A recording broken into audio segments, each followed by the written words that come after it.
By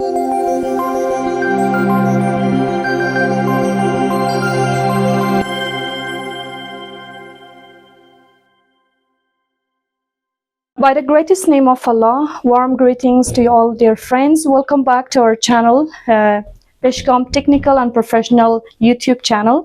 This is Qadriya Hassani, one of the instructors in Peshcom Technical and Professional Institute. So welcome to our today's lesson. We're going to talk about very important grammar lesson that is about to be verb. So let's get started. First of all, we're going to go with the definition of to be verbs. To be verbs are verbs which are used to show state or being. So when it comes to the forms of to be verb, we've got in two forms. We've got in simple present and simple past. In simple present, to be verb is divided in three forms. We've got is, are. And in past form, is and change to was, or changes to were.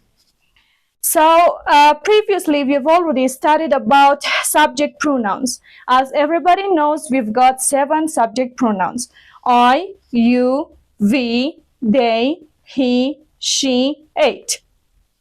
When it comes to the division of to be verbs, we use with I, or with you, we, they, and is with he, she, it. I've already written the definition for each of these to be verbs in order not to make it a big hurdle for you to understand them. Means has done, or has did, has team, or has stand. According to the sentence, it might be different. And is, everybody knows that it means asked. So there are some contractions of to be verb which are really necessary to know, because mostly the native speakers are gonna use the contractions or the contract forms of to be verbs. So this is the time where we should not be confused. Everybody should be familiarized with the contract or short form of to be verbs. As the long form, we've got I am, it changes to I'm, you are, you're, they are, they're, we are, we're, he is, he's, she is, she's, and it is, it's. So it is quite important to know how to have a structure for to be verbs.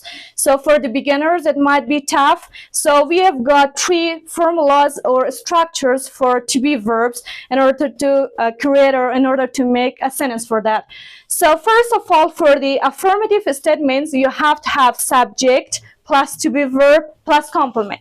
Everybody knows what a subject is. A subject is a word that is showing the doer of an action, or it is a word which starts our sentence. Then in negative form, we have to bring not right after to be verb. We have subject plus to be plus not plus complement. When I say to be, I mean is, are. It differs based on the subject that you choose. And in order to make it into a question form, you have to replace the subject with to be verb. First of all, put to be verb, then we have subject, then we have the complement. And do not forget to put a question mark at the end. Here we go with some examples. So as we previously talked about the definition of to be verbs, it shows state or being. So now we've got examples for each. Dear friends, always remember, if we use a place after the to be verbs, it is going to show being. But whenever we use adjectives, it is going to show the state. For example, I am in the class. It shows my being. Where am I? I'm in the class. I am not in the class. That is quite easy. If you bring one not after it becomes negative. And the last part, I'm going to change it into question form. So I have to replace with I. How do we say? Am I in the class?